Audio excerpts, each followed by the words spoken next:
Once more on Yankees Hot Stove. On Tuesday, a couple of players who were once fan favorites in the Bronx were introduced as new members of the White Sox, David Robertson and Melky Cabrera, both of whom signed with the club as free agents. Now, they were joined by Jeff Samardzija, who was recently acquired in a trade by Chicago, a team that has made a huge statement during the offseason.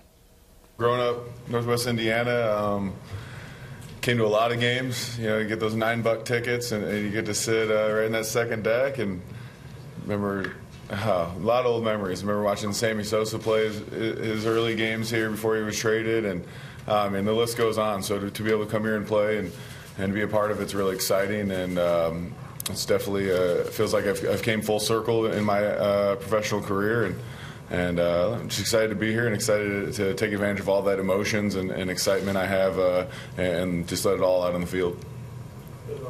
Shorter drive to the ballpark. Yeah, Pops and the family get to save on a little gas money for sure. First of all, I have to thank God for being here. It was a decision that I made with my family. I'm happy about the decision. My family is happy. I like the city, and I like the ballpark, and I like the White Sox. When Rick approached us and we started having some conversations and hearing about the moves that were being done, I was excited.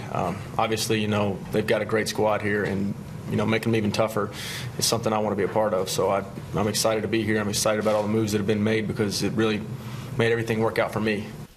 And the Chicago White Sox weren't just limited to those three deals. They also signed Adam LaRoche for a little pop in the middle of the lineup and Zach Duke as well as a reliever. So it seems more like any other team out there that the White Sox in the offseason said, we see an opportunity in our division and we're going for it. Right. They had a lot of needs to address, and they addressed them all really quickly. They got Adam LaRoche to be the slugger in the middle of the order to go with Jose Abreu and Avisail Garcia.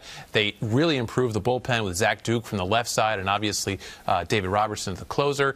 They got Melky, and they got another ace to go with Chris Sale. Look, the White Sox started out from a real position of strength. Even though they had 89 losses last year and almost 100 the year before, they started out with one of the best starters in baseball in Chris Sale and one of the best sluggers in Jose Abreu. But they had a lot of needs to address, and they went out and addressed them. I think the White Sox are a lot closer, for all the hype the Cubs get, I think the White Sox are a lot closer to the World Series, at least in 2015, for the only year that Samardzija signed, than the Cubs. I think they are, too. And you look at what the Cubs have done. Obviously, Lester being the big-ticket item they go out and get for $150+ million. Those 5 players that we just showed right there, their contracts will not cost as much as it cost the Cubs to get Lester. And echoing what Tyler said, I always feel you need a guy who can close games at the end. I don't care if you're a 75, 85, or 95 win team. You have to feel when you have a lead late, you're going to win those games. The White Sox never felt that way last year. They blew as many saves as any team in Major League Baseball. I think Robertson comes in here and he calms things down for them. And if you want to talk about 1, 2, 3s,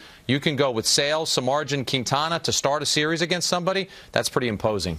What stands out for me, looking from the Yankees and AL East perspective, is the American League Central is no longer a cakewalk. All these years, if you're a Yankee fan, you're looking at that sky. All right, we got the Twins, the Indians, the White Sox, the Royals. That's a lot of wins right there.